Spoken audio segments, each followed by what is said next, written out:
Psicología y religión, de Carl Gustav Jung, precursor de la psicología revolucionaria. Carl Gustav Jung nació el día 26 de julio del año 1875. Fue un médico psiquiatra, psicólogo y ensayista suizo que planteó la etapa inicial del psicoanálisis y fundó la Escuela de Psicología Analítica. Sus esfuerzos le condujeron en la incursión de temas como la antropología, la alquimia, la interpretación de los sueños, el arte, la mitología, la religión o la filosofía, para contrastar el aspecto religioso de ciertos fenómenos psíquicos. Investigó en los campos de las humanidades, en el estudio comparativo de las religiones, la filosofía y la sociología, hasta la crítica del arte y la literatura, de cuyos textos extrajo amplias conclusiones. Jung comprendía al ser humano como religioso por naturaleza, y la experiencia personal a este nivel fue uno de los principales objetivos de sus investigaciones, por lo que muchos autores le tildarían de místico. En el marco de la psiquiatría halló un caldo de cultivo apropiado entre experiencias y hechos biológicos que verificaron su tesis, aseverando que la verdadera terapia comienza con la investigación de esa historia secreta e íntima que todos llevamos dentro y que muchas veces da origen a diversas enfermedades. Declaraba que un buen terapeuta debe investigar desde lo consciente hasta lo inconsciente para dictar un diagnóstico correcto y su eficaz tratamiento, descartando siempre la hipnosis. Así se debe empezar el tratamiento con el trabajo serio sobre sí mismo. Obviamente, nos hallamos en un estado ciertamente lamentable.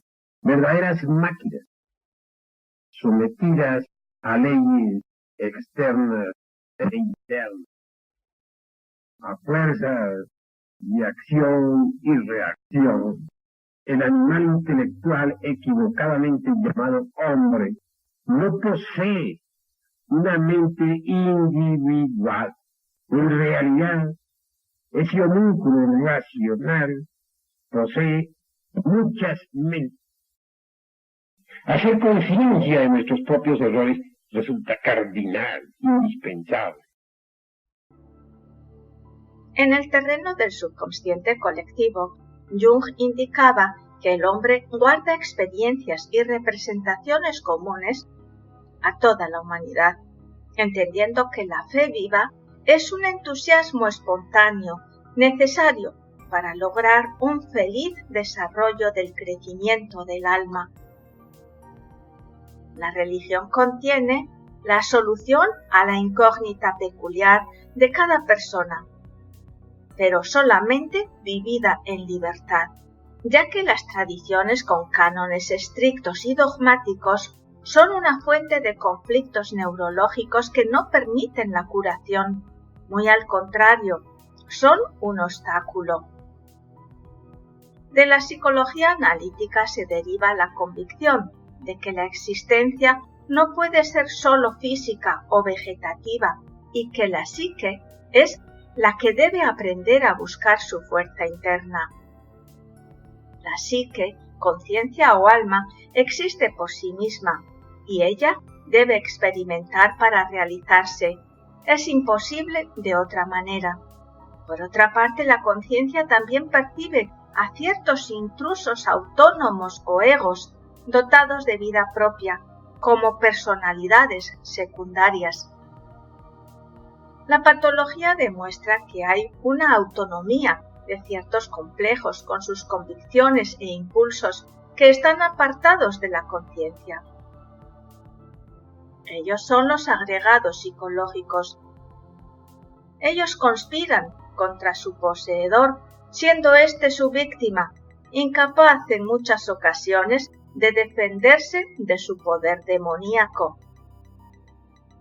Este constante acecho a la conciencia hace que vivamos siempre como sobre un volcán. He aquí los dos polos, la conciencia luminosa y la tenebrosidad del ego.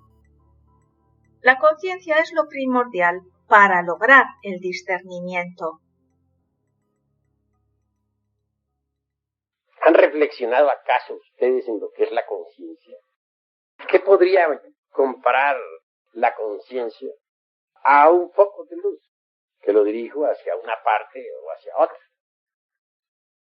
La conciencia debemos aprender a colocarla donde debe ser colocada. Donde esté nuestra conciencia, allí estaremos nosotros. La conciencia es algo que hay que aprender a colocar inteligentemente donde debe ser colocada. En realidad, de verdad, mis queridos hermanos,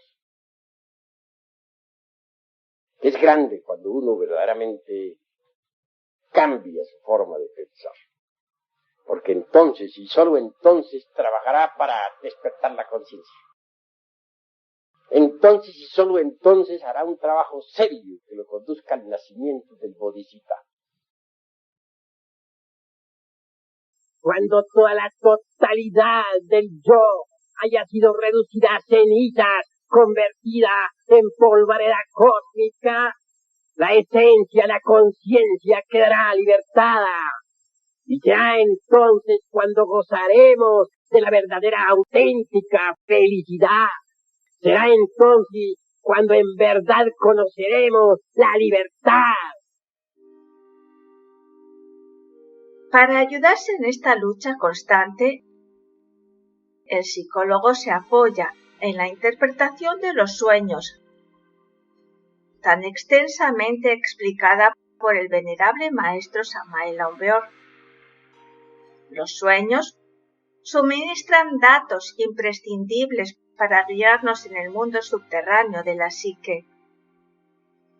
Lo importante es la impresión y la experiencia obtenida por el soñador. Consideramos que los sueños proceden de una fuente inteligente para el asesoramiento personal, muy privado y muy particular, reflejando el proceso que solo uno mismo puede comprender, hasta el punto de llegar a la raíz de los problemas o enfermedades más oscuras. Su interpretación, antes delicada y arriesgada, ha sido hoy aclarada extensamente por la filosofía gnóstica contemporánea. Los sueños y el mundo de Morfeo también son apreciados por el libro sagrado del Talmud con su propia interpretación. Para que un sueño aporte datos fidedignos, debe tener relación con la misma vida y contener un guión determinado, símbolos y lecciones inmersas en las reglas de numerología, asociación, contrarios y correspondencia. La conciencia debe estar atenuada de forma natural para percibirlos. El sueño debe estar bien formado y con cierta lógica y finalidad específica de motivación que impulsa al soñador a buscar el camino de la fuente divina y a encontrar en ella el auxilio y la esperanza requerida. En el mundo onírico, tanto lo espiritual como lo mundano están mezclados, porque la vida hace cruz constantemente y el sueño constituye un testimonio objetivo del estado anímico del soñador. La lógica superior está instaurada en nuestra alma. Por eso, en el sueño, continúa obrando sobre nosotros este viejísimo trozo de la existencia humana, pues es el fundamento sobre el cual la razón superior se desarrolló y se desarrolla aún en cada hombre.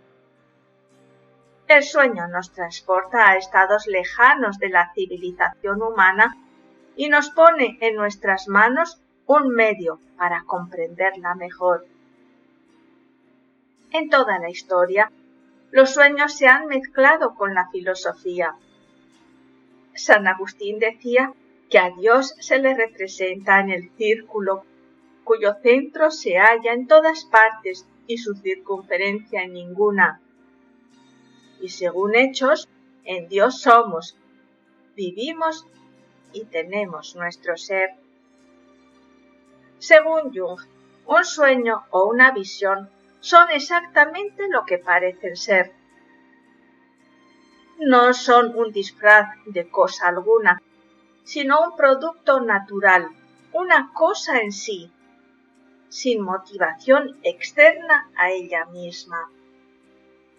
Sin embargo, la mente pragmática no quiere prestar atención a los viejos símbolos como si fueran una moda pasajera, en tanto que la ciencia cuántica actual, con otra dialéctica, muestra idénticos patrones en el comportamiento humano, la genética y en su susceptible modificación. La realidad de lo inconsciente se manifiesta espontáneamente, para que mediante la autoobservación logremos tener conciencia de lo inconsciente, y para hacer consciente lo inconsciente, ante todo, debemos cambiar nuestra manera de pensar. Esta nueva enseñanza es como el vino nuevo. Necesita odre nuevo. ¿Cuál es ese odre? Pues la mente. Si no abandonamos las formas caducas de pensar, si seguimos pensando con los hábitos que antes teníamos, sencillamente estamos perdiendo el tiempo. Hay necesidad de cambiar la forma de pensar. Para el vino nuevo, odre nuevo se necesita.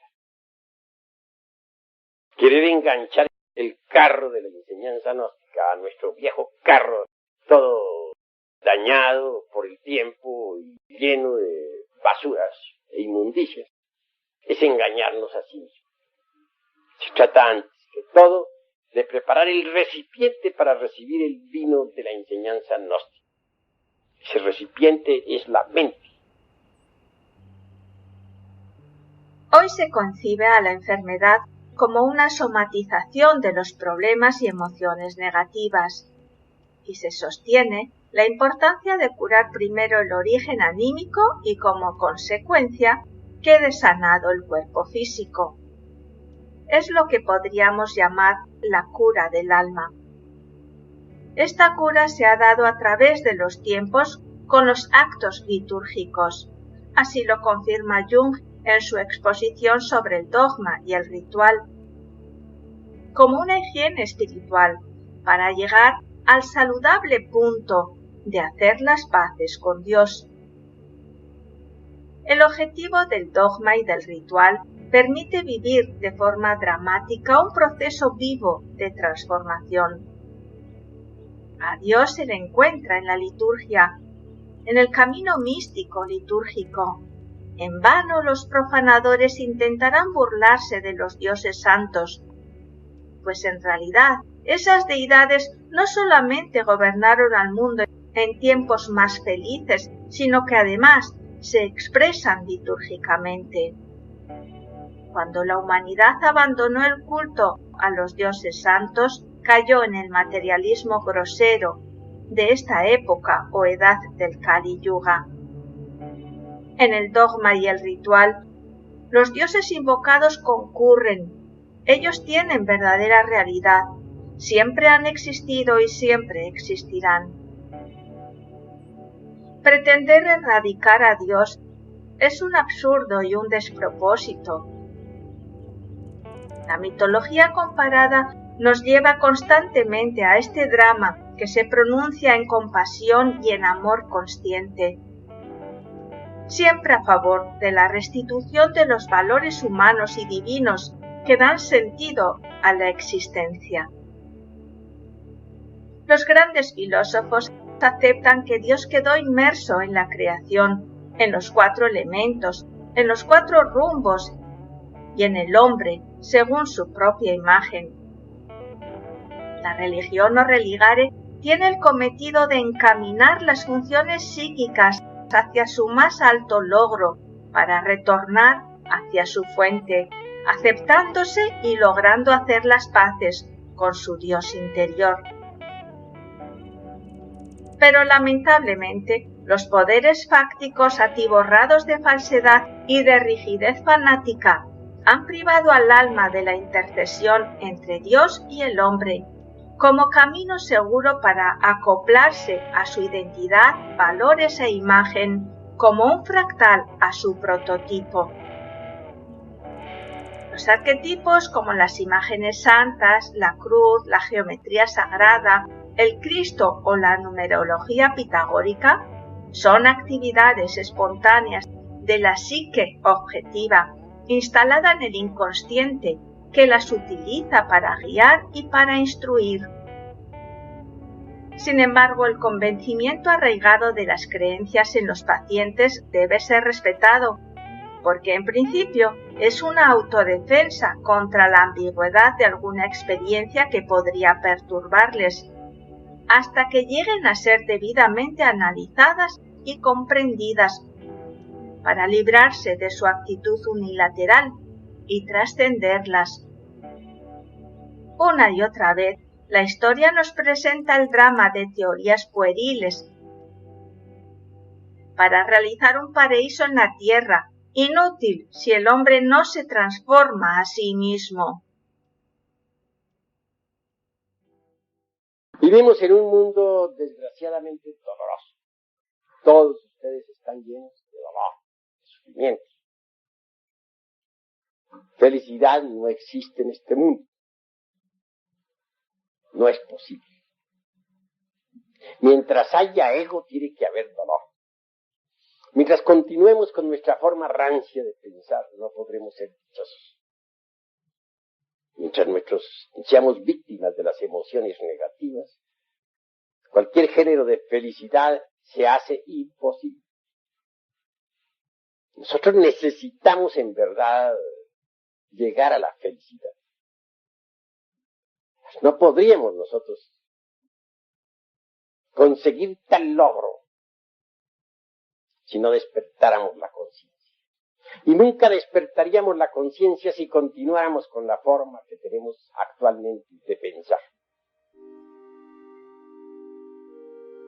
El existencialismo y el pragmatismo han dado muerte a Dios, aproximando cada vez más a la sociedad a una situación patológica irreversible de desaliento y de agonía espiritual.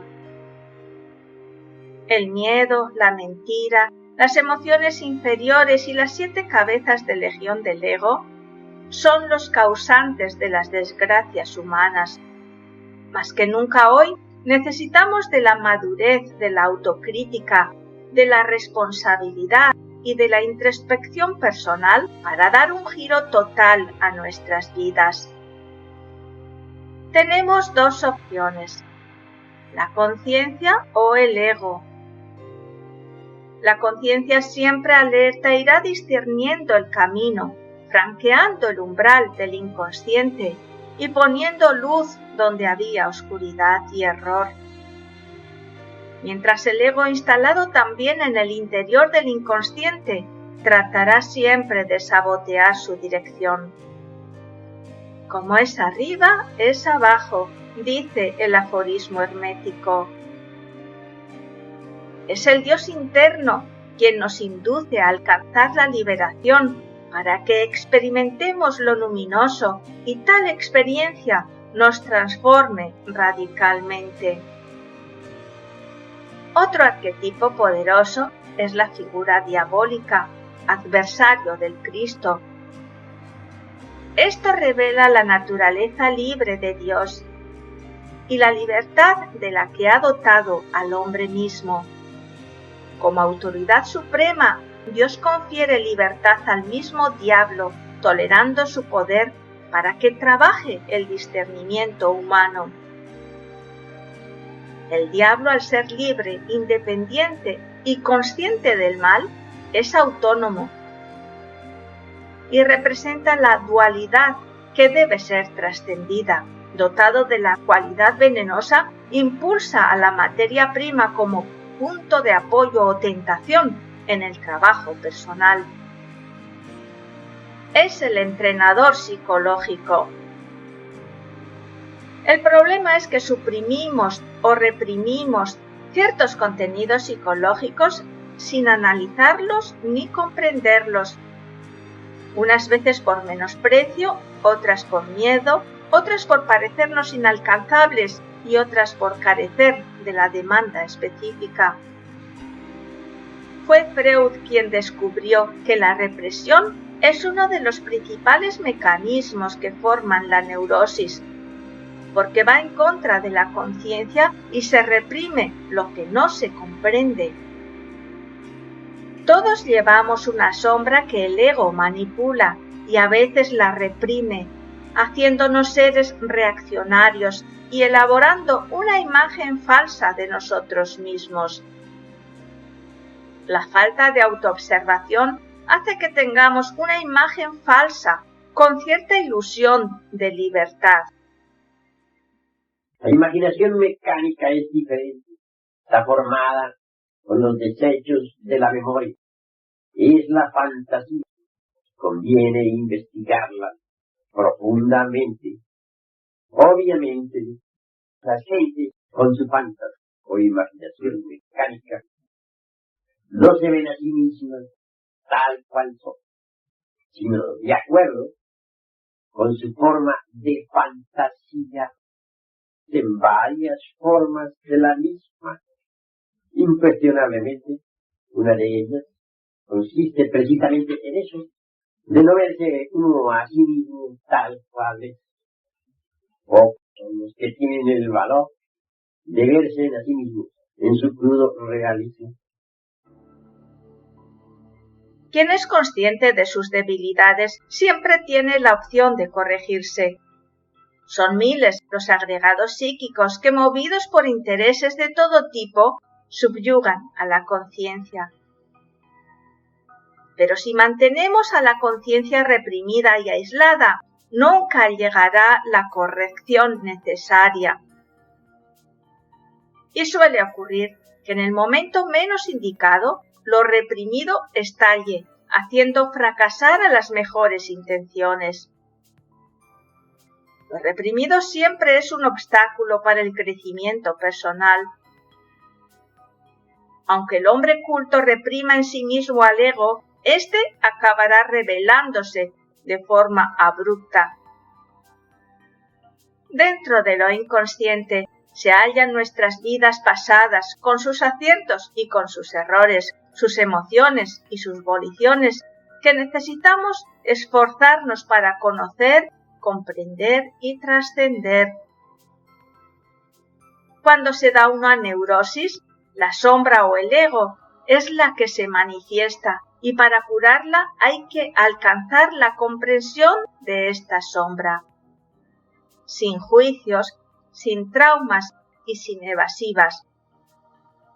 De lo contrario, la curación no es posible. Estamos llenos de íntimas contradicciones psicológicas, pero siempre hacemos multitud de malabares o equilibrios, buscando reajustes y con justificaciones nos autoengañamos a sí mismos. En el fondo, con el evidente propósito de huir de nosotros mismos, de no querer ver el crudo realismo de nuestras contradicciones. En ninguna forma nos gustaría saber que estamos medio locos. No es necesario encenagarse para reconocer el camino de la superación personal. Hay situaciones penosas que enseñan y solidifican valores conscientivos, como la llamada resiliencia, sin la cual es imposible modificar la conducta. Así dice Mateo 5. Reconcíliate pronto con tu adversario mientras vas con él por el camino, no sea que tu adversario te entregue al juez y el juez al alguacil y seas echado en la cárcel. En verdad te digo que no saldrás de allí hasta que hayas pagado hasta el último centavo. Porque ley es ley, y la ley se cumple.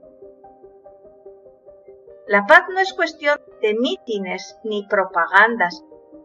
La paz es un valor que llega del ser, para quien logra dignificar su vida, luchando contra sí mismo, como un guerrero.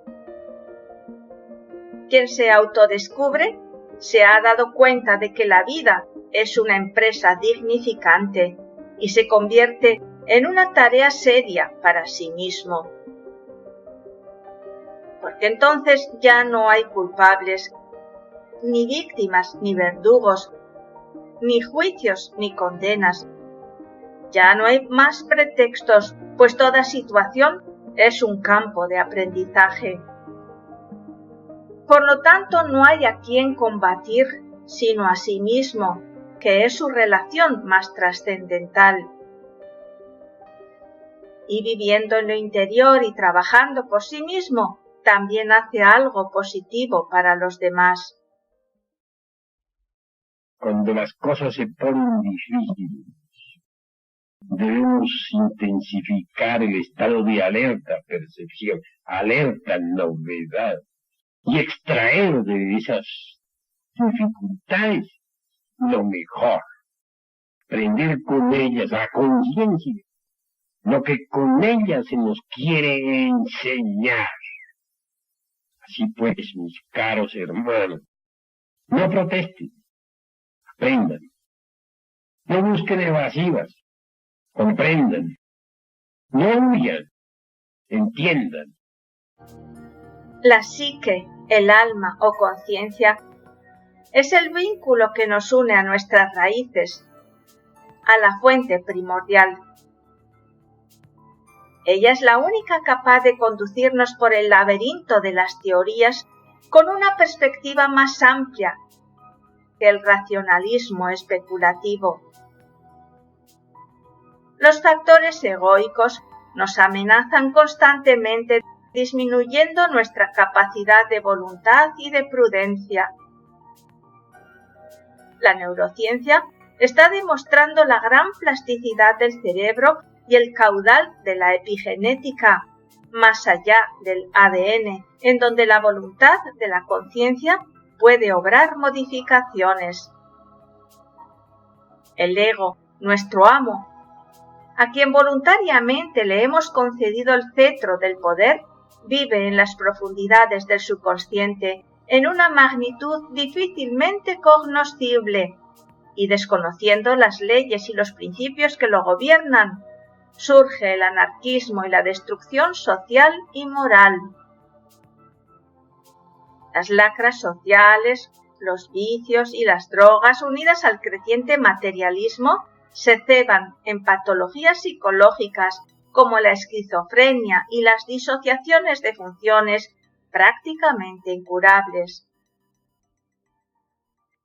Así pues, considero que no podrá haber paz sobre la faz de la tierra en tanto exista dentro de nosotros mismos todos esos elementos inhumanos que cargamos. Habrán guerras mientras la discordia exista en nuestro interior. Habrá hambre y desolación mientras los elementos del egoísmo continúen en nuestra psiquis. Habrá prostíbulos y fracasos de toda especie mientras la lujuria continúe internamente. Así pues, en nombre de la verdad hemos de decir que solo mediante la desintegración del ego es posible lograr la felicidad, la plenitud del ser. Los seres que han dejado una huella profunda en la humanidad, dignificando el objetivo humano, tenían un carácter de arquetipo. Todos han tendido un puente entre el dogma y la experiencia religiosa, mediando en la redención de las almas desde los interiores hasta los exteriores. como la partícula Cristo, humanizado en el hombre debidamente preparado a través de la historia, en las culturas y en sociedades diversas, que entrega los elementos necesarios para la liberación. Los valores alquímicos que crean alma y espíritu han sido muy bien explicados por la gnosis contemporánea. Solo mediante su aplicación, los símbolos medievales pueden ser comprendidos. Y los grandes alquimistas exhortaban al conocimiento propio, igual que el enunciado del templo de Delfos: hombre, conócete a ti mismo. Los símbolos alquimistas, como el agua lustral, el mercurio de los sabios, la blanca paloma, el cuervo negro, las tinturas herméticas, el verdor terrestre o la piedra filosofal, indican pasos previos para alcanzar lo luminoso en el hombre. Todas las religiones son perlas engarzadas en el hilo de oro de la divinidad, cumpliendo con una labor perenne que va cambiando su ropaje o su forma en cada época, pero nunca su esencia. La gnosis se marchita en las abstracciones y florece en la vida práctica. La historia del espíritu humano está impresa en el individuo y es la religión o el religare quien responde eficazmente a las eternas incógnitas del alma. Porque la filosofía gnóstica siempre ha estado a la vanguardia de estos postulados, aunque haya tenido diversos nombres. Los gnósticos tildados de heréticos perduraron a través de la Edad Media con el disfraz de la alquimia. Los puntos de vista religiosos o filosóficos de la alquimia fueron siempre gnósticos. El alma del mundo, el espíritu divino que fecundó las aguas caóticas del primer instante, quedó en estado potencial dentro de la materia y del hombre, susceptible de autorrealizarse mediante el magnus opus o la gran obra. Dentro de una estructura que vincula al cerebro y a todas las partes del ser. Jung dijo conocer a un gran número de personas que si querían vivir debían tomar en serio su experiencia íntima. Porque no es cuestión de fe ciega, sino de experiencia directa, y quien la posee, ésta se convierte en un tesoro, en una fuente de vida que da sentido y belleza a la creación misma. Esto es lo que realmente sana, porque la experiencia es absoluta, su poder es enorme y convincente, plena de realidad, pues contribuye a hacer más razonable la vida. Esta experiencia es sin duda una gracia de Dios. Un hombre es lo que es su vida. Si un hombre no cambia su vida, está perdiendo el tiempo miserablemente. Uno no puede cambiar su vida si no trabaja sobre su propia vida. Solamente es posible cambiar cuando disolvemos todos esos yoes que llevamos dentro, que viven dentro de nuestra persona. El Cristo realmente hay que buscarlo en la profundidad de nosotros mismos, en lo hondo de nuestro ser. Él es el Salvador, pero no está en otra parte, sino en las profundidades del ser. El ser es el ser, y la razón de ser del ser es el mismo ser. Nuestro ser es divinal, nuestro ser es Dios mismo. Nuestro ser no tiene principio ni tiene fin.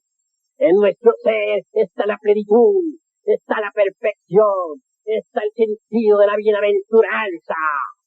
Nuestro ser puede darnos esa felicidad inagotable. Nuestro ser puede darnos esa dicha inconfundible que nada tiene que ver con los vanos placeres de la vida. Nuestro ser puede conducirnos a esa fuente de aguas puras, de vida. Quien bebiere de esa agua nunca jamás podrá tener sed. Todos estamos inmersos en la aventura espiritual. Nuestra actual época del Kali Yuga, entrando en la era de Acuario, nos ofrece mediante la gnosis o el conocimiento trascendental los postulados y las herramientas necesarias que aprovecharán felizmente los amantes del alma.